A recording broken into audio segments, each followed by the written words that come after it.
Well, hello, everyone, and welcome to this episode of Build St. Louis, the regional podcast that's capturing and sharing the very heart of construction and development. I'm your host, Kerry Smith, owner of Information Works. And in this episode, we're delighted to welcome two innovative planning and communications professionals from the city of St. Peters, Missouri. Julie Powers, on our right, has served as the Director of Planning, Community, and Economic Development in St. Peters for 27 years, and Lisa Bedian has been the Director of Communications for the City of St. Peters for nearly 20 years. Together, the two have been enjoying the success of the city's initiative that is streamlining the development and permitting process for companies that are seeking to locate and expand in St. Peters, Missouri. The program's called FasTrac, F-A-S, capital T-R-A-C. I think that's very clever spelling. And Julie and Lisa, welcome to Build St. Louis. We're so glad to have you on this episode.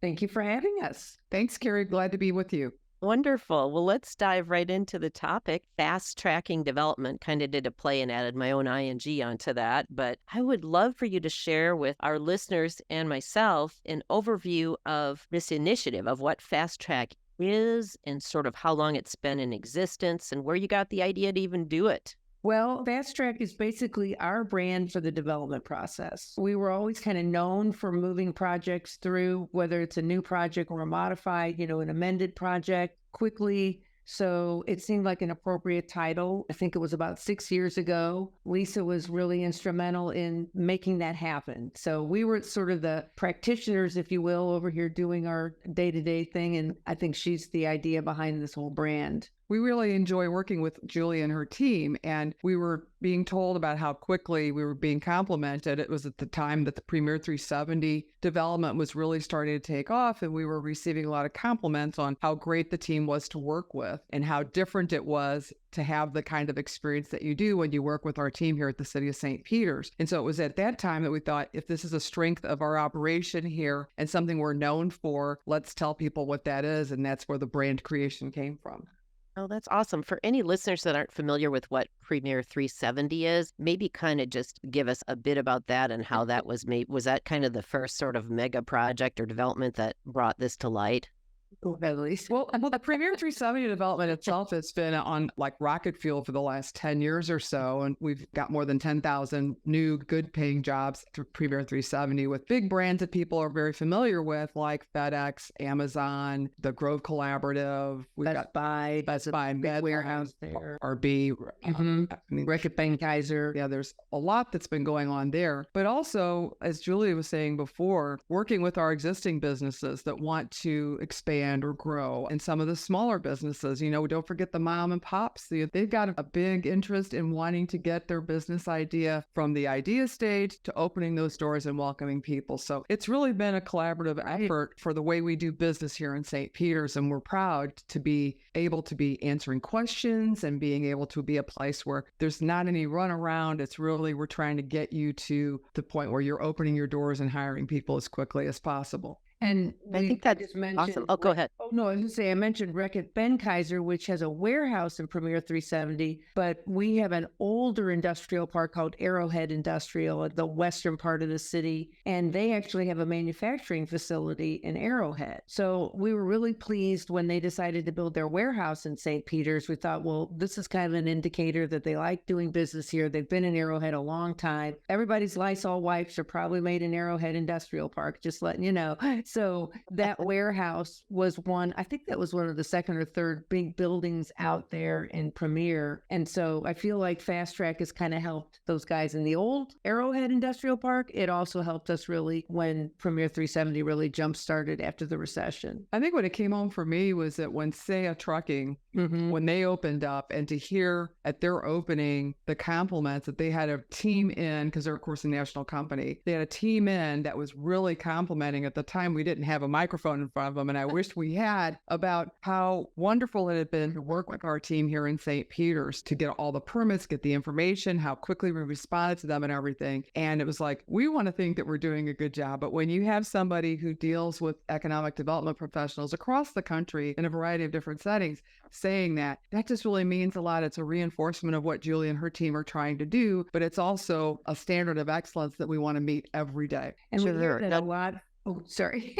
Oh, no, I was going to just ask you who, for people listening now, when you're fast tracking, who do you all put in a room? I would think it's like a city engineer, maybe a surveyor, but like who would you, for cities big and small that are listening and wanting to maybe copy Sure. your good idea, who are you kind of getting together that typically maybe a city that wouldn't be doing this that would drag something out in terms of development? So we have kind of two processes. If you need to go through a rezoning or a special use permit, we have a first meeting called land use review. And that meeting it's a freebie. There's no cost. It's during the day. Nobody has to get a babysitter at night. And we invite everybody. We invite all the department heads, so streets, engineering, parks, planning, the fire district, which are separate jurisdictions. They jump in, and it gives a developer a really good opportunity to sort of kind of get in the weeds and talk about the utility services, talk about what kind of park impact you might have, just anything that might jump out. If that's not happening, if there's no rezoning or special use, no board of aldermen action, then you're going to jump right into the site plan process. But even in those cases, a lot of times we'll have a preliminary meeting, and we can maybe do it by Zoom these days. Sometimes we're just on a conference call. But I think a key piece of it is really trying to hash out any issues. And I don't like to call them problems, because I feel like you get enough people in the room, you can solve that problem. So it's really just kind of sorting through anything early on. So when we get further into the process, we don't have any surprises. I think that's a very key piece of it. Would that be like, for example, like a feasibility or environmental concerns or just anything, I guess? Yeah, and those really would come up more a lot of times if you have like an old service station site or a previously developed site. We still have a lot of undeveloped property, not a lot of undeveloped property, but properties that don't have too many environmental issues, but they're close to a neighborhood, or it's a site that was, there does involve demo. So we'll bring in our building department guys. So it's just really getting the right people in the room early on. That would be my first tip to a community really trying to fast track their processes. Get the right folks in the room early on and have everybody be honest. Have everybody sort of say, okay, this is what I see and this is what we're going to expect. Because development community in the end really wants you to tell them what your expectations are. And if the numbers aren't there, they may choose to not proceed, but better they know early than later in the process. Absolutely. That makes so much sense for developers, that for all of us, but especially them, right? Time is money. And I was thinking, gosh, for you guys to move at the pace of business rather than, I mean, that's too frank, but rather than the pace of government, you have to sort of match the pace they're running at. And I think that's got to be difficult, but how wonderful, and what sets you apart maybe as a city with which developers and owners would want to do business. I think it is. And I've had comments unsolicited over time, a lot of times from a developer that is doing business. It's a national developer and they're doing business in multiple communities. And, they'll just say, oh my gosh, I can't believe we're going to accomplish this in 3 months. It took me, and I've heard this comment, 18 in an XYZ community. And I finally said to one of them one time, I said, what do you do for 18 months? I can't imagine how we would fill that time. So I think it is a matter of just trying to sort of be cognizant of what that time means to them. And that time is money. And so the sooner they can move through the process, the more likely they're going to have a positive experience in St. Peter's, I think. The success is really the proof of how that has worked here. Mm-hmm. And the fact that when you get all those people in the room and everyone is solution oriented, they're not looking for reasons to say no. Right. They're looking for reasons to have another hoop for somebody to jump through. They're looking for a solution that's going to work for everybody, whether it's that developer or whether it's, okay, we know that there's this kind of a regulation or this kind of a need in that neighborhood. And how can we be cognizant of all of that, but make it work for everybody? It's got to be a win for everybody or it's not going to work. So it's possible for, I was thinking, versus maybe municipalities that say, well, come to our city council meeting in another 3 weeks, or you have to attend the planning and zoning meeting, or you have to, or some of the things, the ways I think that it gets dragged out, you're not legally required to drag it out and make it painful. You can have these Zoom meetings. I mean, you're not dependent on sort of the municipal calendar.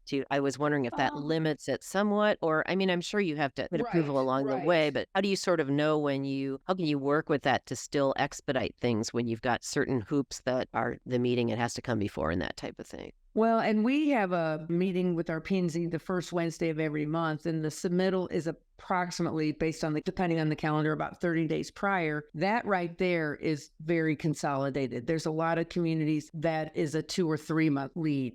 So that's one, I think, way we've done it. We'll take a site plan to our Planning and Zoning Commission with some outstanding items. We have a list up to 6 that's codified. So that's another way we kind of save time, and then we sort through those contingencies on the back end. We do have architectural review, which is oftentimes in some communities a big time taker. It'll go to Planning and Zoning, and then it'll get referred to a subcommittee, and that can take 2 to 3 months because of scheduling. And so what we do is we have that part of our P&Z review. We actually have an outside consultant. We pay him. The city pays that consultant. He attends all the P&Z meetings. He reviews everything in advance. Our commission relies heavily on his input because that's his only job, is to look at the project and decide, how can it be better? How can I work with this developer?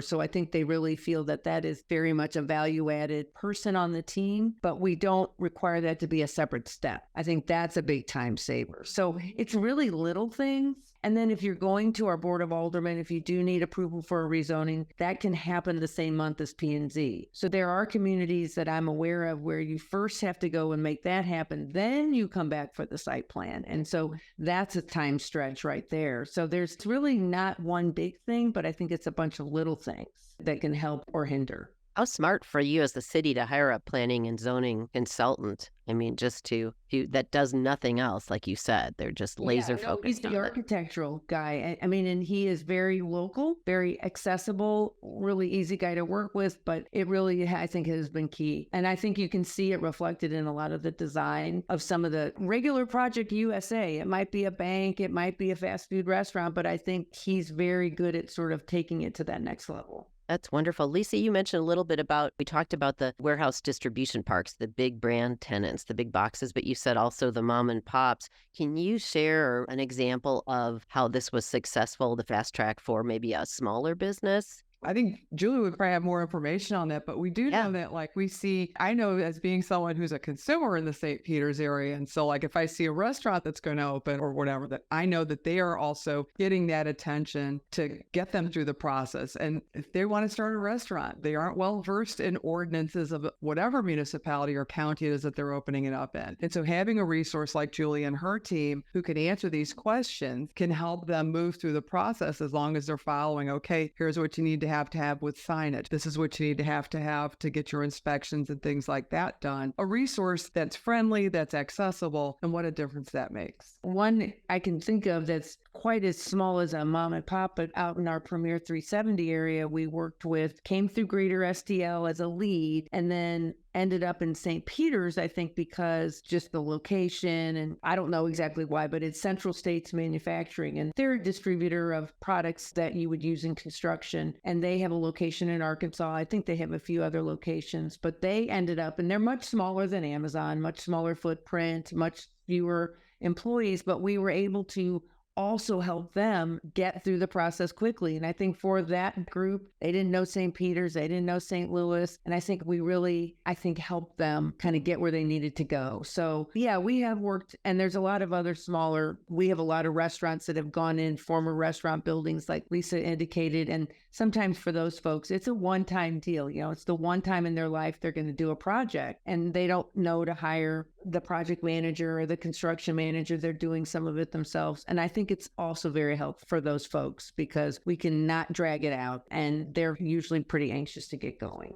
That's awesome. If people are listening and saying, man, we want to copy what you guys are doing, I called it ingredients, but what's the recipe maybe to try and create a FasTrac program, or maybe even something close to that, maybe just to start by how to expedite development? What would you recommend? Well, I think one thing is there does need to be support from on top. I do think our board very much embraces it. And that may fall to someday saying, yes, staff, I want this to be the priority. Yes, we're working on this over here also, but this should always be the phone call or the task that you make sure rises to the top of your list. So that kind of buy-in from everybody is very important. And then I think it has to be kind of made sure that all the staff down food chain, so to speak, also knows. So everybody knows we are here to make sure we can process and help people get through our review process quickly, because it is sometimes kind of inundating. We have a online submittal system now that we went to. When did we do that? About 2 or 3 years ago.